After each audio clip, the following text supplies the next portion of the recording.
Bueno, la idea es un poco que cuenten puntualmente esto, cuál es el valor que creen que tiene este área cada vez más imprescindible en las compañías de hoy, ¿no? Tan expuestas, tan, digamos, bajo la lupa de medios, de redes sociales, de usuarios y obviamente también de clientes y de empleados. ¿Cuál es el desafío de este área clave en las industrias modernas? Bueno, buenas tardes. La verdad es que yo digo cuánto tiempo de mi agenda le dedico a este asunto, y en el caso, si miro mi agenda durante la semana, cuántas reuniones he tenido con Feli, que es la directora institucional nuestra, y Felicitas están todos los días, hay una reunión con Felicitas, y no es reclamando que ocupa mi agenda, pero es porque son temas importantes a mi agenda. Yo creo que a nivel global hay países que demandan más y menos atención del CEO en lo que son las relaciones institucionales, pero yo creo que cada vez más a nivel global se necesita más la presencia. Yo diría, hace varios años el CFO era el brazo derecho del CEO, y hoy veo que se pelea entre el institucional y el CFO. Yo creo que el institucional te marca un poco la cancha de cuáles son los temas críticos, es con el que ayudas a armar una agenda de cómo vas a seguir manejando la empresa, y no hay forma de manejar una empresa que no sea basada en el contexto de la realidad, de la economía, del país, de la política. Obviamente que en Aerolíneas el caso es todavía un poco más duro, estamos dentro de la política, pero es una función clave para mí. Yo no veo que hay forma que un CEO hoy pueda ignorar la presencia fuerte en su staff, en su director ejecutivo, la decisión, la planificación estratégica y el día a día operativo de las relaciones institucionales. Juan, te damos la palabra a vos, que has pasado por industrias de las más variadas y ahora estás, digamos, a cargo de Barrick, de la empresa de la minera. ¿Cuál es tu aporte, digamos, que haces ya desde el cargo de número 1 de la compañía con tu pasado en relaciones públicas? Bueno, gracias, buenos días a todos. En la industria de la minería, la licencia social para operar es un pilar tan importante como la propia operación. Entonces, sin licencia social, las industrias extractivas en general, a mi modo de ver, y sobre todo la minería, que tenemos mucho menos recorrido y quiero decir trabajo hecho en ese sentido hacia afuera, sin esa licencia social, la minería no puede desarrollarse como debiera, y sobre todo en la Argentina, que es un país que tiene un enorme potencial de recursos naturales vinculados con la minería. En tal sentido, mi ingreso a la compañía, que se produjo sobre el fin del año pasado, tiene justamente ese mandato de poner en valor el costado de licencia social, de license to operate, como se llama en el mundo minero, y en función de eso es que tenemos un equipo muy importante en la provincia de San Juan, que es donde estamos trabajando desde hace más de 10 años con la mina Veladero, orientado a ampliar, mejorar, redefinir y sobre todo prever cuestiones en términos de licencia social, dentro de los cuales la comunicación interna, los asuntos gubernamentales, las relaciones con las comunidades son claves y fundamentales. Así que dentro de mi esquema de agenda, para poner un buen ejemplo que usó Gisela, yo le diría que entre el 50 y el 60% de mi tiempo está dedicado a poner en valor y sobre todo sacarnos y movernos de la zona de confort en una industria que nos cuesta, no estamos acostumbrados, pero que vamos decididamente en esa dirección. José, no conozco al dedillo los manejos de tus tiempos, pero sí imagino que la parte empresaria se debe llevar una enorme cantidad de tiempo, y la dirigencia, digamos, el trabajo que vos haces en la dirigencia industrial, otro tanto, ¿no? ¿En dónde están más presentes las relaciones públicas? Bueno, muchas gracias al Consejo por invitarnos a participar en este panel. No dejan de sorprenderme, digo, primera persona que conozco que le molestan los gerundios, pero es algo importante. Me molesta muchas cosas más. No, bueno, pero habla de la sofisticación tuya. Pero yo creo que, a ver, es un área clave. Primero, tanto Isela se refirió a la parte interna y dentro de la compañía como valores intangibles que tiene que tener el área de institucional, corporativa, de gobierno, sino también yo, frente a la sociedad, Hoy está claro que las políticas públicas ya no dependen del sector solamente del gobierno, sino que el sector privado tiene mucho que aportar y hay una responsabilidad enorme desde el empresariado. El área que tiene a cargo dentro de las empresas esa agenda es sin duda indispensable para cualquier CEO o para cualquier presidente. Hoy te diría, para mí, casi en un 50% del éxito o no de la inserción de una empresa en la sociedad depende de esa área. No solo con el gobierno, sino con la sociedad en general. Dicho esto, te diría, ahí, y yo particularmente quiero reivindicar, y el desafío, por más que no te guste la palabra, de esta área, es reivindicar también el rol del empresario. Es decir, hoy inclusive paso por muchas conferencias donde algunos se hacen llamar entrepreneur porque le da vergüenza llamarse empresario. Y ahí me parece que esta área puede colaborar mucho, porque claramente ya no solo hoy un empresario es quien aporta trabajo, quien aporta recursos al Estado, sino que también, como decía, aporta una conciencia de lo que es el respeto medioambiental. Y eso me parece que el área de institucionales y corporativas encargadas de llevar esta agenda, sin duda requiere de una capacitación mucho más sofisticada que antes, de una entrega y de una responsabilidad que es indispensable para un presidente o un CEO. Tu trabajo como dirigente industrial en este caso, ¿qué tanto te aporta, digamos, tu conocimiento de relaciones públicas? Para mí, en lo personal, digamos, no me gusta lo autorreferencial, pero creo que la decisión de involucrarme en lo que es la gremial empresaria, en este caso, vino por el lado de también poder justamente colaborar en esta agenda que hacía mención. Si las empresas, y creo que me van a entender mucho los directores y gerentes de comunicación institucionales, pudiesen volcar también mayores recursos a las áreas destinadas a la participación de estas instituciones, es clave, porque obviamente más allá de la política que puede asumir una empresa en particular, si hay un conjunto de objetivos dentro de la gremial empresaria, y creo que es mucho más positivo para lo que es el desarrollo de las políticas públicas. Gastón, te pasamos el micrófono. Bueno, en tu caso, una multinacional con, digamos, también mucho trabajo en la comunidad, lo que es Bahía Blanca y demás, y vos con un pasado puntual también en el mundo de las relaciones públicas. ¿Cuáles son los aportes que vos creés que este área les puede hacer a ustedes y los desafíos que tienen en un momento donde las empresas también están cambiando, muchas de ellas tratando de hasta mostrarse distintas frente a la sociedad? Gracias, Diego, y muchas gracias, la verdad, por la invitación de estar acá. Quedar último en la ronda tiene algunos desafíos. Uno, me hizo pensar que no estaba tan seguro que es un gerundio, entonces ya ahí arranqué mal. La segunda es que... ¿Viste? Dice que la prensa impone la agenda. Bueno, mire, los hice hablar a todos de los gerundios. Y después, el comentario de mi amigo José, que no le gusta ser autorreferencial, mató completamente mi speech, que tenía que ver en hacer un trazado de lo que es esta profesión, trabajar en asuntos públicos, usándome a mí como ejemplo. O sea, estoy jodido, digamos, realmente.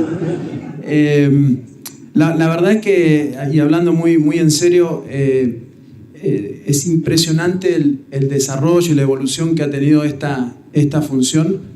Y yo creo que, y ustedes seguramente lo vienen escuchando a lo largo de la mañana y lo van a escuchar a lo largo del día, ¿no? Que toda esta situación de cambios, de paradigma permanente, de disrupciones que vienen a nivel tecnológico, social, cultural, generacional, más el contexto actual del país también, en un momento claramente de transformación, hacen que cuando yo pienso, cuando arranqué que tuve la oportunidad de pasar por asuntos públicos y gobierno, claramente en esa época el hecho de ser abogado, un poco de sentido común y muy simpático, ya con eso alcanzaba para ocupar la posición de liderazgo de asuntos públicos.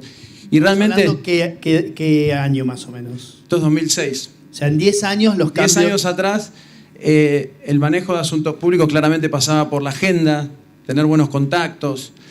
Pongámonos en el lugar de organizaciones totalmente piramidales, donde el que estaba en asuntos públicos tenía el control hacia el número uno de esos vínculos y relaciones, números de teléfono.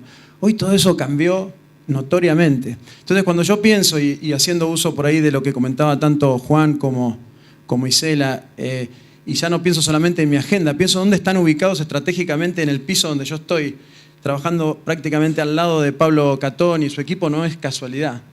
No es casualidad porque de la evolución de esa función, desde que lo ocupaba alguien como yo, sin ningún tipo de experiencia, tratando de intervenir en distintos espacios importantes de la compañía, pero sin expertise, sin quizás una estrategia clara, a este equipo de asuntos públicos que, por ejemplo, tenemos en DAO, hay un abismo de diferencia. Y no es casualidad. Entonces, creo que hoy, si hay algo que queda claro para mí, es la oportunidad que tiene la función de asuntos públicos, asuntos gubernamentales, de tocar y ocupar espacios extremadamente estratégicos para las compañías. Para DAO en particular, pero entiendo que esto puede ser tanto multinacionales como nacionales. Y sin entrar en muchos detalles, surgen claros, ¿no? Cuando una compañía como nosotros está en una etapa de total transformación de ser una empresa de commodities, químicos pesados, a una compañía de ciencia y tecnología muy abierta a la inversión, relacionada con la comunidad que vos me preguntabas, ¿quién aparece ahí como vehículo clave? Asuntos públicos. Cuando estamos transformando, hoy, ¿cuánto ocupan los intangibles para las compañías? Más del 50% del valor de las compañías son intangibles. Son la capacidad de atraer y retener talentos, de crear cultura hacia adentro, de relacionarnos con nuestros públicos clave, sea gobiernos, sindicatos, empleados, clientes, líderes de opinión. ¿Quién aparece ahí? Asuntos públicos. Entonces, para mí esta es una gran oportunidad para realmente resaltar y reconocer el valor que tiene esta función y quizás reconocer también lo malo que era yo cuando la ocupaba, ¿no? Bien, prácticamente todos hablaron de la administración de recursos intangibles, ¿no? que tiene a su cargo por ahí la gente que está en la parte de relaciones públicas o en relaciones institucionales. ¿Cómo se los puede evaluar, digamos? ¿Cómo se evalúa a el grupo que vos tenés, por ejemplo, Gastón, y no porque esté Pablo por acá dando vuelta, que me va a odiar, pero ¿cómo se evalúa a un grupo así? Que solamente o prácticamente administra recursos intangibles. Está buenísima la pregunta y es algo que hemos venido evolucionando muchos en nuestra compañía, incluso hoy con métricas muy precisas de impacto de valor real. Porque quizás uno de los problemas que tiene asuntos públicos es esta cuestión intangible, lo que no podemos permitir que se convierta en zarasasasa, ¿no? Y me parece que eso es un poco lo que yo hablaba antes respecto a la evolución. Ahora, si en un país complejo como el nuestro, como bien decía Isela, la función, el aporte de la función se traduce en poder influir o transmitir la visión que tenemos como compañía para una determinada plataforma de crecimiento del país, como puede ser la energética, como pueden ser los alimentos. Si eso se traduce en una mayor capacidad de atraer talentos por la forma en que nos estamos posicionando frente a la sociedad, hay formas de medirlo y estamos intentando encontrar cada vez más métricas en ese sentido. Pero realmente el trabajo del día a día y esa comunicación constante, uno claramente sabe cuándo se está agregando valor y cuándo no. El movimiento al espacio estratégico creo que es el salto clave en esto. Yo creo que hay que separar, yo creo que cada empresa tiene relaciones institucionales divididas de alguna forma. Algunos tienen comunicaciones internas debajo de relaciones institucionales, otros las tienen afuera. Yo soy de la opinión que relaciones institucionales, comunicaciones internas tiene que estar dentro de institucionales porque es como uno asegura que hay una comunicación hacia afuera y hacia adentro usando las mismas palabras, el mismo lenguaje, los mismos mensajes y hace todo parte de una estrategia. Y cuando uno habla de externo, está hablando desde Doña Rosa, desde el que usa tu producto, el que nunca lo va a usar, pero tiene una opinión, y hasta el que realmente va a ser un formador de opinión y habla con políticos y habla con los que son a favor, los que son contra, y realmente lo que es externo es bastante complejo, y medir lo externo es muy difícil de medirlo, porque uno puede medir cómo salimos en la prensa, salimos bien, salimos mal, cuántos centímetros cúbicos, en qué diario salimos, qué exposición tuvimos, pero yo creo que cuando medimos lo externo, estamos midiendo mucho más ¿Cuál es la forma de relacionamiento que uno tiene con la prensa? ¿Cuál es la recepción que uno tiene del público en general con relación a la marca? Y es ahí donde hay una otra forma que yo acostumbro a evaluar bastante, que es la conexión de institucionales con marketing. El valor agregado de esa conexión es muy importante porque al final lo que institucional está haciendo también es colaborando con la imagen que la marca tiene. Como decía José, son formadores, hablamos con formadores de opinión que a la vez tienen que estar alineados con la estrategia de marca que uno tiene de su empresa. Y obviamente que está la tercera pata, que es comunicaciones internas. Y comunicaciones internas, en el caso de empresas que pasan por transformación, y nosotros en Aerolíneas estamos pasando por una gran transformación, en General Motors también tuvimos que hacer una gran transformación cultural, es muy importante el peso de relaciones institucionales. Y medir esa transformación cultural es mucho más compleja porque una cultura demoramos años para convertirla, pero hay feedback de empleados, hay formas de estar midiendo. Hoy los medios sociales te cuentan todo lo que piensan las personas externas e internas. Yo creo que las herramientas que existen hoy para medir los resultados institucionales están mucho más afuera y no las controlamos nosotros que adentro de la propia empresa. Y es ahí donde relaciones institucionales y la empresa como un todo tienen que estar mucho más atentas a cuáles son los medios de comunicación que se vienen usando y qué se viene diciendo en esos medios de comunicación. Y a veces no es la cantidad, pero es la calidad o lo que se está diciendo lo que más vale como métrica de resultado. Ya que hablaste sobre la comunicación interna y demás, y aprovechando las particularidades que tiene Aerolíneas, te quería hacer una consulta sobre eso, ¿no? Sobre cómo es tu experiencia hoy con la comunicación interna, cómo la manejás con la relación con la gente de relaciones institucionales y cómo se hace para no, digamos, por así decirlo, divorciar el divorcio hacia afuera el discurso hacia afuera con los métodos hacia adentro. Me río porque te miro a vos, Diego Cabó, Nación, no te estoy mirando ahora, Diego Cabó, mediador. De vuelta, dale, contesta.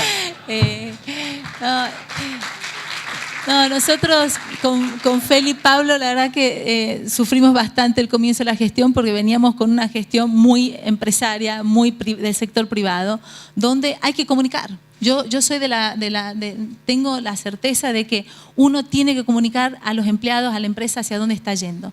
Y cuando uno cambia de líder, presidente, o cuando cambia de un presidente siendo una empresa del Estado, donde hay tantas incertidumbres y para encima tiene una reestructuración, una transformación que hacer, son los tres elementos que justifican más todavía la necesidad de comunicación constante con los empleados.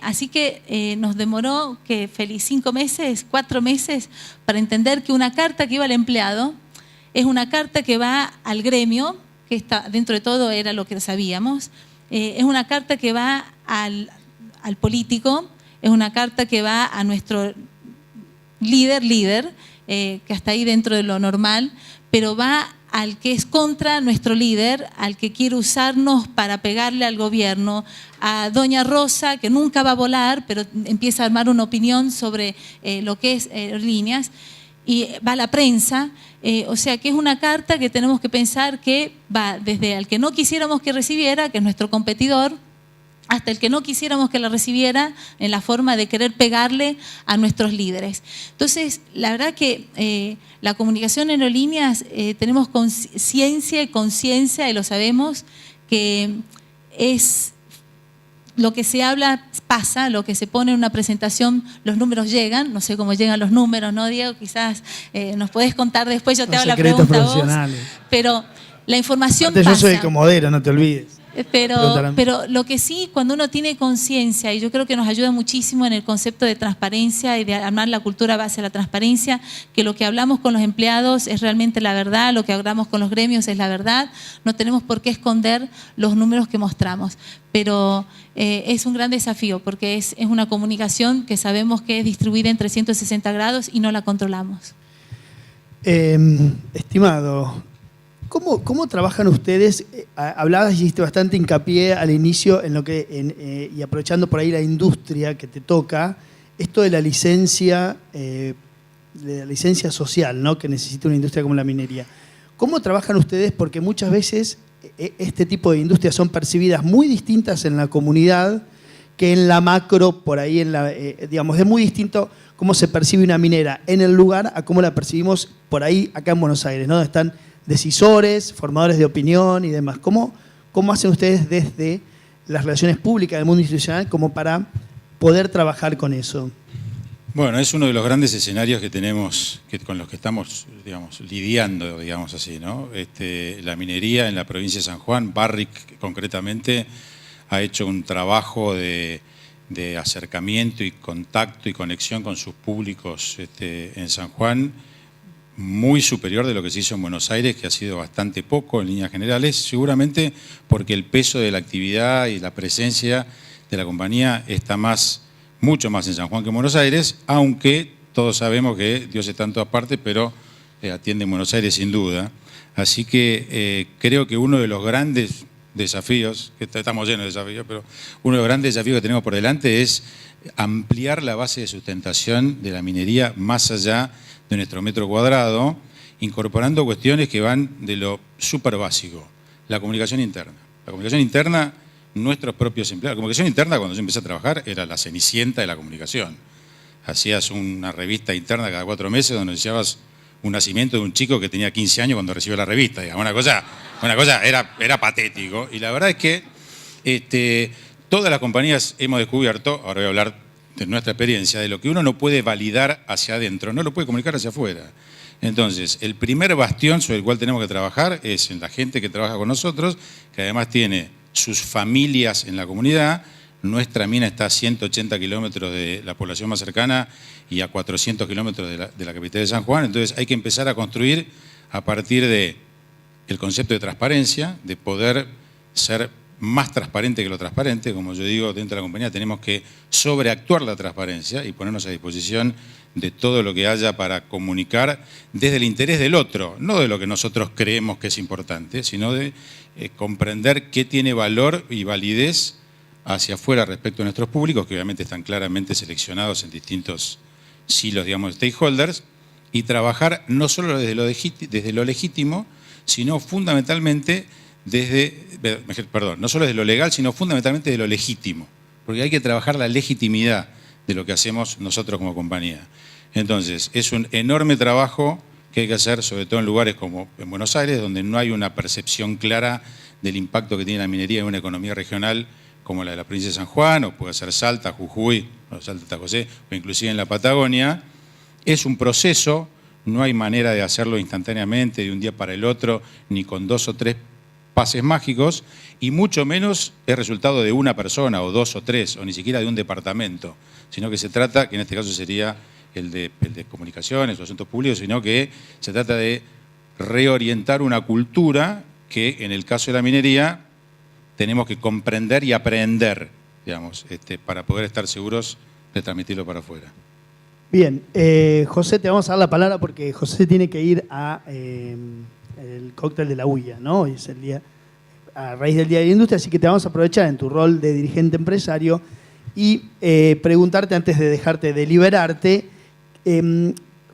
a propósito de lo que dijiste hoy, ¿no? Y de por ahí esto de que el empresario está o ha quedado en el último tiempo como en un lugar donde tiene que dar más explicaciones de las que debiera, solo por el hecho de ser empresario o ejecutivo y demás.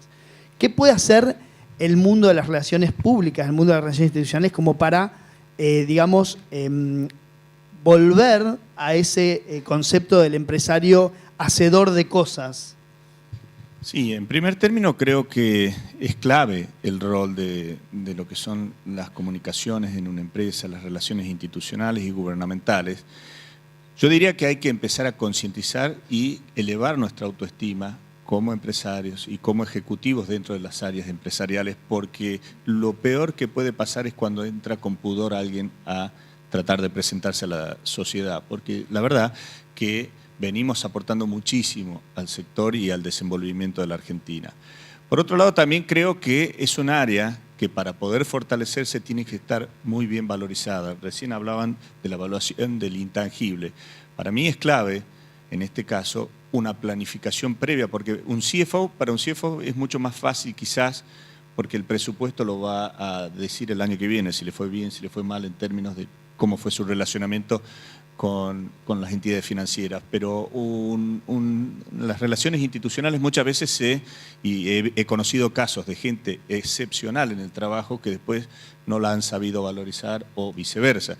Y en esto creo que la principal responsabilidad viene del directorio y de las presidencias a efectos de tener en claro cuáles son los objetivos de mediano y largo plazo, por un lado, y por otro lado también valorizar obviamente lo que son los intangibles que pueden surgir, un emergente de una crisis o lo que sea. Pero para mí es algo que desde ya es un área extremadamente sensible y como decía Juan, creo que también es interesante empezar a asumir una verdadera visión de lo que es la Argentina, porque si bien hay muchas empresas que están citas o sus asientos principales de negocio están en capital o en los grandes centros urbanos, muchísimas veces se sorprenden cuando ingresan en nuevas líneas de producción o industriales en el interior del país y no tienen la costumbre, esas áreas, de entender realmente cómo es el funcionamiento de las economías regionales o de una provincia en particular que quizás es absolutamente distinto a cómo se relaciona en el centro del país. Así que yo creo que si se pudiese ahondar desde estas áreas también en la capacitación, Gastón hablaba de que hace 10 años era distinto, y claro que era distinto, si se pudiese ahondar en los cursos de capacitación también para entender la institucionalidad del país, cómo funciona, seguramente sería un buen aporte. Bien, José, te indultamos, así que porque tiene que seguir para la huida. Bueno, muchas gracias y Nosotros seguimos un ratito más, ¿eh? Y la verdad que te confieso que a mí los participios no me gustan. Bien, aprovechando que tenemos hoy una audiencia profesional, obviamente, vi ahí muchísimas caras conocidas, pero también mucha gente que mira este área como el desarrollo de su carrera. Les pregunto un poco qué debería tener hoy, y un poco aprovechando lo que Gastón decía de cómo ha cambiado esto, qué debería tener hoy, o sea, cómo se debiera preparar una persona que quiere relaciones, que quiere un lugar en una compañía como puede ser relaciones institucionales o prensa y demás, y más ahora viendo ejemplos de que muchas veces ya llegan a CEOs de gente de ahí, ¿no? De que pasa por esa área, algo impensado también, al menos en el siglo pasado. Vamos a romper el paradigma, hacerle por Isela la palabra. Bueno, es un tema que hay que ver en su contexto. Empiezo. La Argentina durante los últimos 12 años viene de un modelo de relacionar sus compañías con el entorno y con uno de sus stakeholders más importantes, que ha sido el gobierno, que sin duda, más allá de valorizarlo, ha dejado una impronta porque ha sido mucho tiempo manejándose de una manera en la cual quizá no se le daba, quizá no, desde mi punto de vista sin duda, no se le daba la importancia que tenía a la gimnasia de conectarse con los distintos stakeholders, inclusive la actividad gremial empresaria. Entonces, para mí el primer desafío que hay que poner en valor hoy es cómo empezamos a adoptar rápidamente, sobre todo los más jóvenes que no tienen quizá tan presente lo que fue antes del año 2000, por poner una fecha, un mecanismo multicomunicacional respecto de los distintos públicos con los cuales nos tenemos que relacionar y valorizando a cada uno con la importancia y la competencia que deben tener.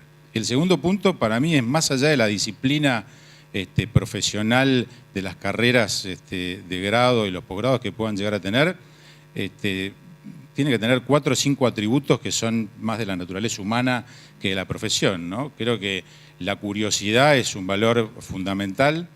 El correrse de la zona de confort es un atributo que hay que tener, porque si no es muy fácil enamorarse de lo que uno está haciendo y creer que es lo mejor que está ocurriendo.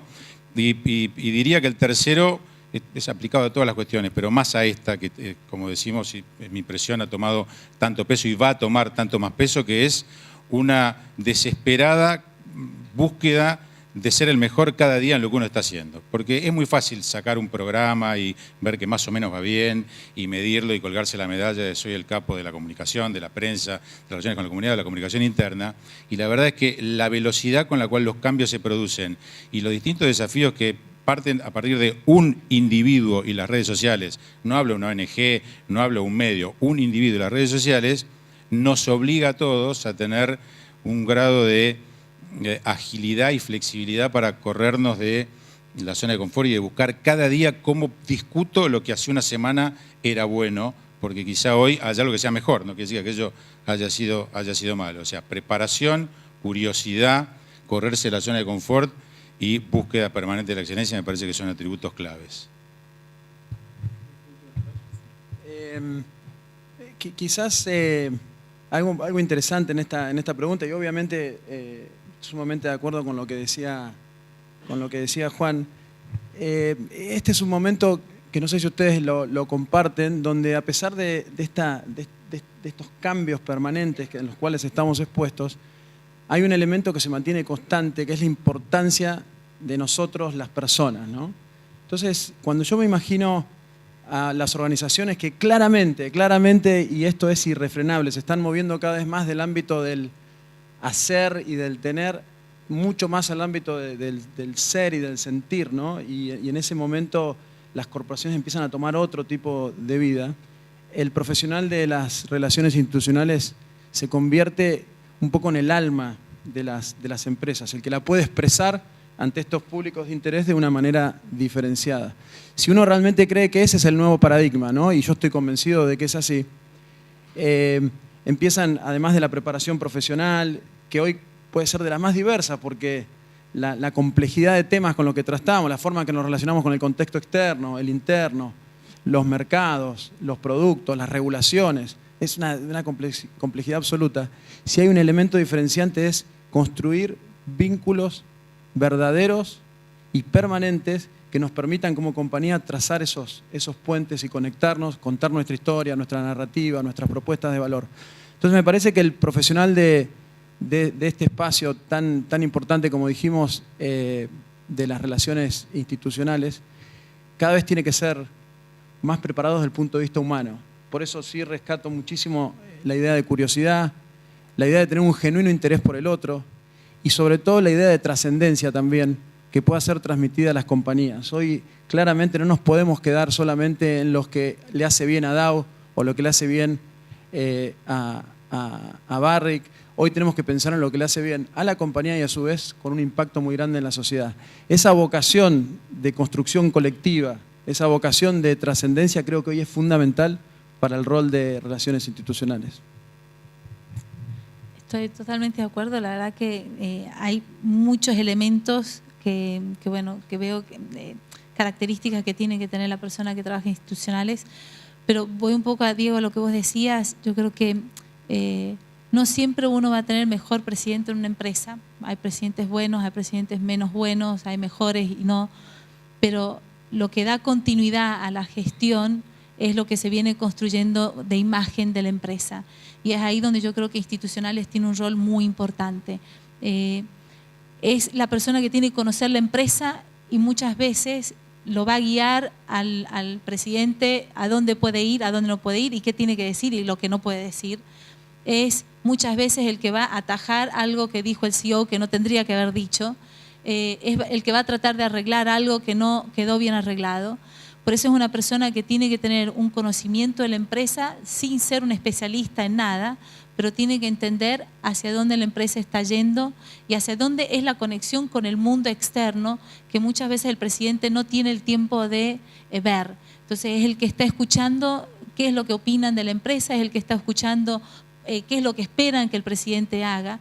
Y yo creo que ese es un rol muy, muy difícil porque no tiene la posibilidad de repente estar en todas las reuniones y entender de todo lo que está ocurriendo en la empresa, pero tiene que de alguna forma saber qué está ocurriendo y entender qué está ocurriendo, sea pidiendo información, sea metiéndose en las reuniones que a veces no está invitado, pero yo creo que es un rol de poder dar un poco de continuidad a lo que una marca o una empresa tiene que ser a lo largo de muchas vidas y no a lo largo de una gestión de un presidente o de un CEO.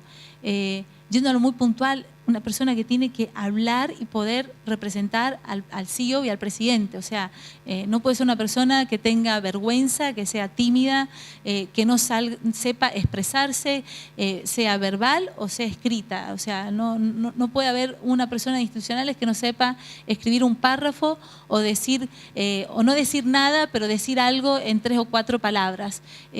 Así yo creo que es un desafío muy grande con todos los medios sociales y todos los alternativos que empiezan a surgir, que es el camino hacia donde vamos, porque demanda un conocimiento también del área tecnológica de cómo se comunican las personas. Yo creo que es una profesión que está más difícil hoy de plasmar y de adecuarse de lo que era un CEO y de lo que es un presidente hoy en día. Tengo una consulta respecto porque ha quedado claro varias cosas de lo que hemos venido hablando. Primero, que es un lugar estratégico, que bueno, obviamente hay una gestión de recursos intangibles muy importante y que es un factor de poder dentro de la compañía, ¿no? Porque si habla por el presidente, si interpreta al presidente, si es en muchos casos la cara de la empresa, es un factor de poder muy grande. Y te hago una pregunta, ¿produce cierto recelo en sus pares? ¿Hay que trabajarlo a eso también como CEO? Digamos, como CEO habiendo pasado por ahí, te estoy hablando de pares de directorio y demás. ¿Produce la función ahí, esta de hablarle tan al oído al presidente, ser tan la cara de la compañía? ¿Hay que trabajar eso también en la parte paralela de los mandos? Creo que ya no. Y creo que también tiene mucho que ver con la cultura de cada organización. Sí he pasado por corporaciones donde me daba esa impresión, porque la proximidad de los voceros y los responsables de comunicación de las compañías exceden por mucho la funcionalidad respecto de determinadas cuestiones, y me da la sensación que a la medida que todos nos hemos ido sofisticando, todos, las compañías, los empleados, los medios, las autoridades, nos hemos ido sofisticando respecto del manejo de la comunicación, y el peso de la comunicación ha ido aumentando sustantivamente. En mis últimas experiencias profesionales y desde ya en esta compañía, te diría que por el contrario hay una comprensión de la necesidad del comité de dirección de la compañía de que la gente de comunicaciones esté al tanto de lo que está pasando, le haga una mirada ácida respecto a una decisión que en el laboratorio parece extraordinaria y quizá no resiste el análisis de afuera de esa sala, y se sienten muy acompañados a la hora de mandar mensajes internos. Y como siempre, un ejemplo muy valioso, yo siempre he citado que cuando un presidente se va de gira a otro país en un avión chico, se va el presidente, se va el ministro y se va su vocero. Así que como muestra... en una época, ¿eh? Sí, yo dije un avión chico.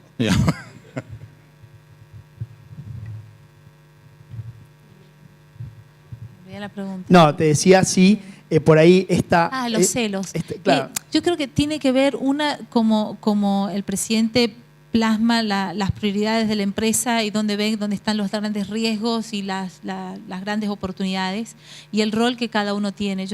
Y obviamente también depende del perfil de la persona que se suma dentro de la institución. Si es una persona que es prepotente, una persona que se quiere siempre vangloriar de todo lo que está haciendo, yo creo que va a generar celos independientemente de lo que cada presidente haga. Así que yo creo que es natural, alguien puede ser celoso de un CFO si de repente pasa más tiempo con uno, o de operaciones. Yo creo que el presidente tiene que asegurarse de que no hay, cada uno ocupa su espacio, pero cada persona del equipo también tiene que saber cómo no generar y generar el espíritu de equipo en la empresa.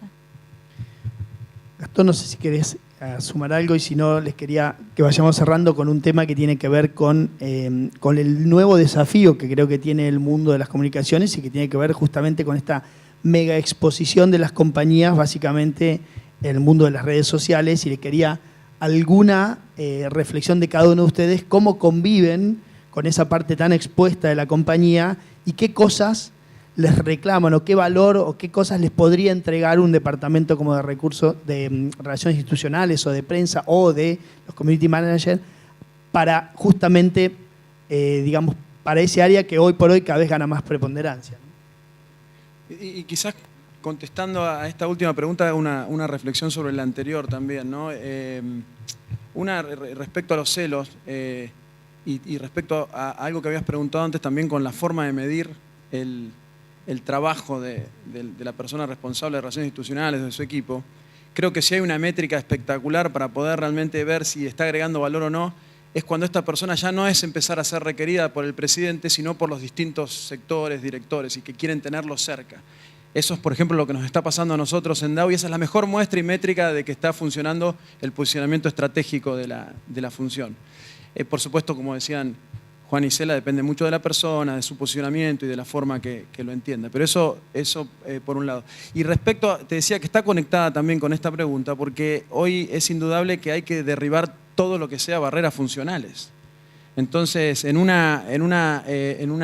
ambiente, estamos expuestos hoy a esta velocidad de la información, a que la sociedad no solo quiere saber, sino que quiere ser activa y fiscal también de lo que está sucediendo. Donde ese vínculo se produce ahora en cuestión de segundos. El año pasado nosotros lamentablemente tuvimos el incidente de un incidente operativo en una de las plantas, una explosión importante, sin víctimas, sin heridos, sin nada, pero importante. A mí me llamaron por teléfono a las 2:05 de la tarde. Yo estaba en una reunión visitando una planta. A las 2:10, antes de que tenga ningún reporte interno, ya estaba colgado en los medios sociales videos de cómo había sido la evacuación de la planta y comentarios miles debajo de la comunidad respecto a qué significaba eso. Entonces es imposible que la función solamente la función de asuntos públicos pueda atajar esa situación. Se requiere un trabajo previo donde también la compañía tenga mucha claridad en cuáles son sus voceros, cómo reaccionar ante algo que es totalmente volátil e incontrolable en muchos casos. Entonces, desde ese punto de vista me parece que tenemos que volvernos cada vez más sofisticados y sobre todo estar abiertos a aprender a jugar, que estos son los nuevos paradigmas en los que nos movemos y que esta idea de control total ya casi es imposible. Isela, tu antecesor solía decir, es la única compañía en el mundo donde no sale un vuelo y le mandan y tuitean al presidente de la compañía, ¿no?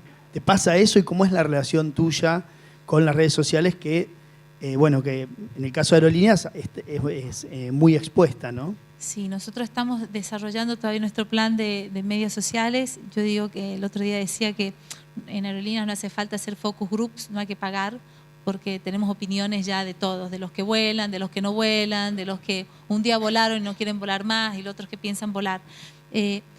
La cantidad de lugares donde hay información sobre aerolíneas es inmanejable, es algo que es muy difícil de poder tener información de todos los lugares, porque están desde los blogueros hasta los tweets individuales, tweets que son importantes, medios de comunicación. La verdad que donde uno se imagina que puede haber un blog, un video de YouTube, algo siempre se sube.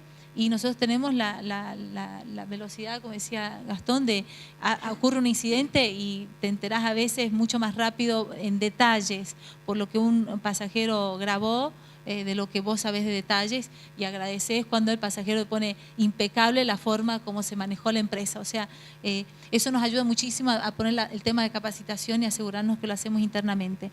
Nosotros todavía estamos en la discusión de poner o no poner un Twitter mío personal.